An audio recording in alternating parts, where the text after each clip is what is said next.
This is the Creating Wealth Through Self-Storage show by Mark Helm. Nothing Mark shares with you guarantees your success in the self-storage business. This is for informational purposes only.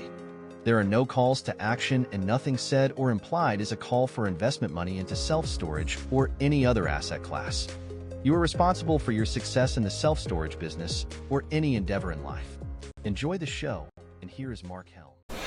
As I hover around the 500 episode mark, I realize I'm getting a little more philosophical as I look back over the 10, 11 years it's taken to get here. And a couple of weeks ago, I shared about the 5 biggest mistakes I think I've made in the self-storage industry. And last week, I talked about 5 decisions I made that helped me create the first $1 million in wealth from this industry.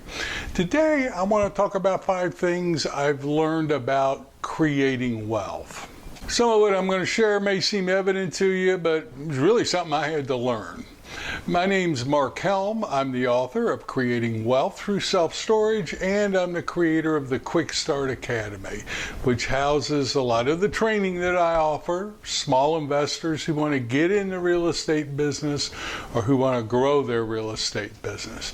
You can find out about the courses, free and paid for, at Creating Wealth Through Self-Storage.com. But over the years, I've learned some things about creating wealth, and some of them are actually kind of surprising. They weren't what I expected as I started this journey, and some of them may seem pretty obvious. So the first thing, or one thing I discovered early on about creating wealth, is that wealth is created from assets, not income. Now, many of you may be saying, duh, but I didn't know that. I didn't have anybody that would teach that to me, or I didn't know anybody to teach that to me. But I started getting, early in my career, real interested in people that at least occurred to me like they had wealth, what they had their attention on, what were they really focused on. I've discovered in life very often it's the questions you ask that make the most difference. So I had a question: people who have wealth, what are they thinking about? What are they focused on? See, I thought when you're wealthy, you make a lot of money. And in my world at the time, making money meant or equated to something like making a good income. But what I discovered is people with wealth, that's not what they had their attention on. They had their attention on owning or getting ownership in assets. Again, most people maybe know this, but I didn't. So I started getting real interested in assets, and it made another mistake. I took my attention off earning income, and I discovered there's a balance. My wife really appreciates it when I focus on earning income.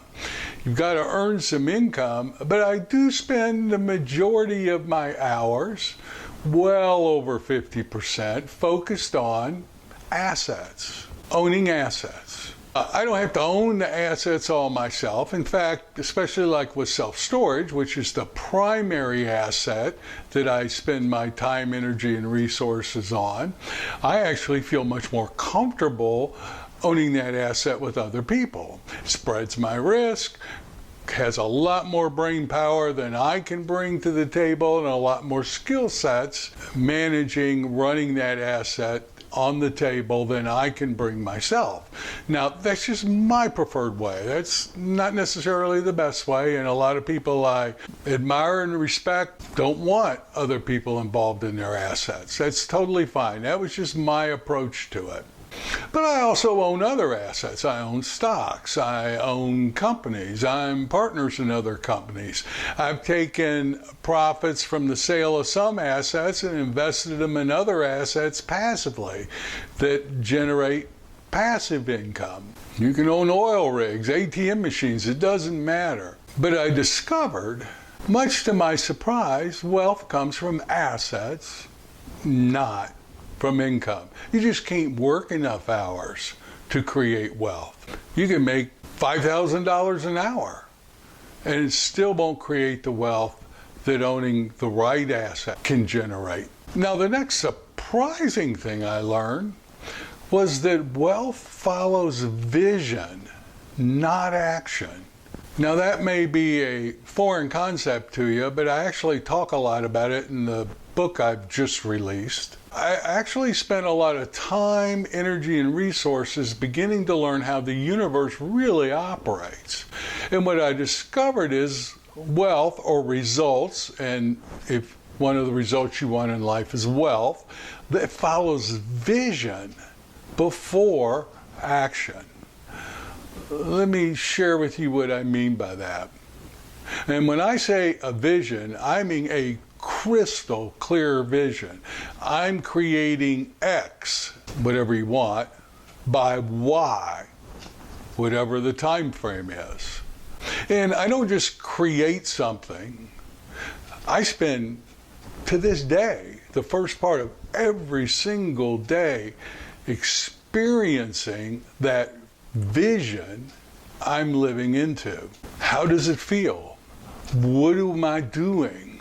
What's my day like? What is that future like? And I experience it every day. Then as one vision gets fulfilled, I create another one. Hopefully bigger, larger, a bigger, better version of myself. Vision that gives my thinking. Or said another way, it's the commitment to the future that I experience every day, but it's my commitment to that future that gives my thinking on a day-to-day basis. Thinking generates feelings and emotion, but thinking generates what you do. And what you do creates your results, not because you have a vision.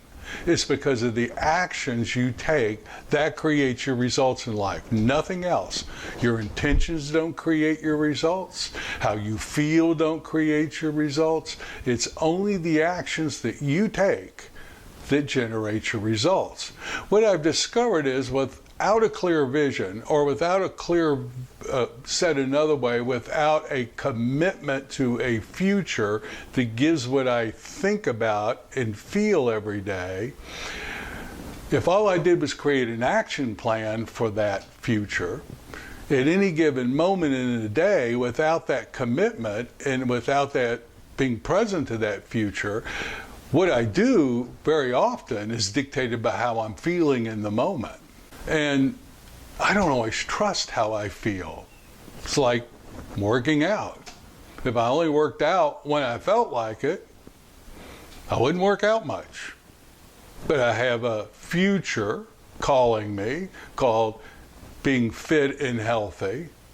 And that future, that commitment to that future that I experience, generates what I do. Every morning, Tony Robbins dives into a tank of cold water. Why? Well, because he wants to start every day by having his actions be a function of his commitment, not what he feels like. He says there's no day in the world where he feels like jumping in cold water. But he does it, so he starts the day with committed action.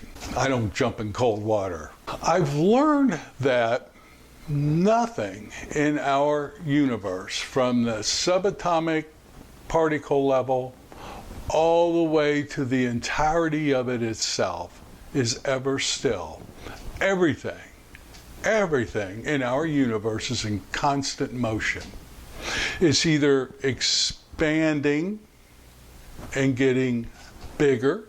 Life is either expanding or getting bigger, or it's contracting so that it can be replaced by more expanding life. The universe itself is expanding exponentially. We are either expanding and becoming bigger, better versions of ourselves, or we are contracting and dying off. I've learned that results, whatever you want, follow vision before they follow action. Third interesting thing I've learned is that more wealth is created in challenging times than boom times. I sold a couple different brands from 2019 to 2021, and both of those were created in the 08 through 2010 Great Recession. During challenging times, most people sit on the sidelines waiting for things to get better. I have grown, this is just my experience, but I've grown much slower during boom times than I have during challenging times. Why? Well, when money's cheap and everybody's playing the game, there's a lot more competition out there. Funds with a lot more resources than I may have are in there, and I'm competing with them. Most people wait for certainty.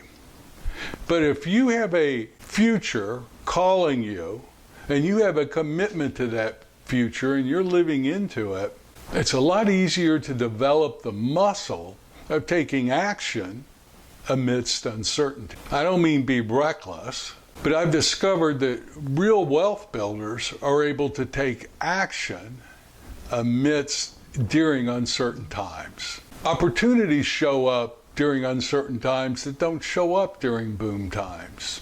Assets are usually able to be acquired less expensively. Surprisingly, I've discovered that more wealth is created during challenging times than boom times. Here's another lesson I've learned, my fourth lesson. Relationships are more important than capital. Over the years, I've learned that money, particularly investment money, investment capital, follows trust. Everybody's got a good deal, but investment capital follows trust.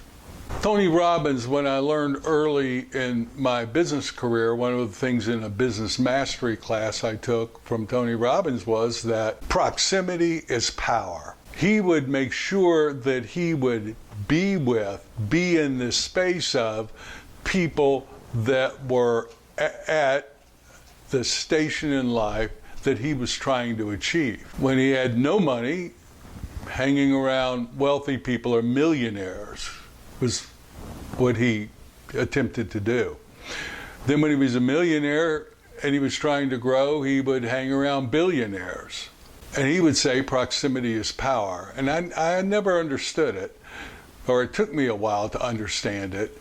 But what I think he's really saying is that by being with people, having relationships with people, trust gets built. And once that trust is there, opportunities show up, capital shows up. My relationships are the most valuable asset I have. You know, it's a sacred thing when someone will write you $100,000, $25,000, $1 million check and is enrolled in a vision you're creating for a particular storage opportunity. Or it's a sacred thing when someone says, Mark, please be part of this deal. Now, it takes something to generate those type of relationships. You could call it integrity or trust or whatever you want to call it, but capital flows where trust is. The relationships are more valuable than the money, in my opinion. If you have those kind of relationships, one doesn't need a lot of capital to get started, but you've got to develop those relationships over time. And by having a clear vision of where you're going, what you're creating, and people get enrolled in your vision and want to play that game. Also, in my opinion, that's a way more fulfilling way to create wealth than it is just hoarding money. And speaking of money, the fifth thing I want to talk about today that I've learned about creating wealth is it's never just about the money. When I first got going, the techniques, the visions, everything I thought was designed to create money. Now, don't get me wrong, money's important, especially if you're playing the game of creating wealth. That's how you track your score. An interesting thing happened as I started creating visions and spent part of each day living into that vision. I still do. An interesting thing began to happen. I realized it wasn't about the money. It's never about the money. It's about what we think the money's going to provide us. Money is just a tool. It's leverage. It's like a hammer or a saw or a power drill. It's just a tool. What's really driving people in the game of creating wealth is what they think the money will provide them. Now, where this becomes important is, one, know it for yourself. That's your why. But more importantly, people are the way wealth comes to us, through other people. And if I can really get behind what's motivating other people, like what's really driving them, I speak to that. I can be a bigger contribution in their life over and above just helping them make money. So it doesn't matter if I'm dealing with a partner, an investor, a seller, a buyer, a small child discussing an allowance. I always try, can't always do it, but I always try to get what's really driving them, what they think the money's going to provide them. Most people aren't even present to it themselves, but it's not hard to find out. Just ask questions and listen. Get into their world. See how the world occurs to them. What do they really have their attention on? Then, if I discover it, I speak to that. I don't necessarily tell them, oh, I know what's really motivating you. It's to spend more time with your family. I just start speaking to and talking about spending time with their family, or whatever the driver is. People feel heard, they feel gotten, and it is a magnificent way to make a contribution to someone else's life. I've discovered that most people would want to spend more time with their family and loved ones, or they want to have their people in their life that they care about be proud of them, or they want to set an example or create a legacy for future generations, or they want to make a contribution. There's all kinds of drivers. Make it a game. Create the art of being able to discover what really is driving people, what they think the money will provide them. What a way to make a contribution to someone's life. Now, these are just some of the takeaways I've had over a career about creating wealth. I'd be real interested to know anything you may have learned that I haven't even thought about. If you're interested in diving deep into some of the philosophy I've talked about, there'll be a link to the book, The Creative Method of Wealth Generation. See if that can support you. And share with the community or with us any insights you've had about creating wealth or whatever adventure you happen to be on. I've just used my storage adventures as my vehicle for doing that. Share what you've learned. My name's Mark Helm. I'm the author of Creating Wealth Through Self-Storage, as well as The Creative Method of Wealth Generation. And I look forward to being with you next week.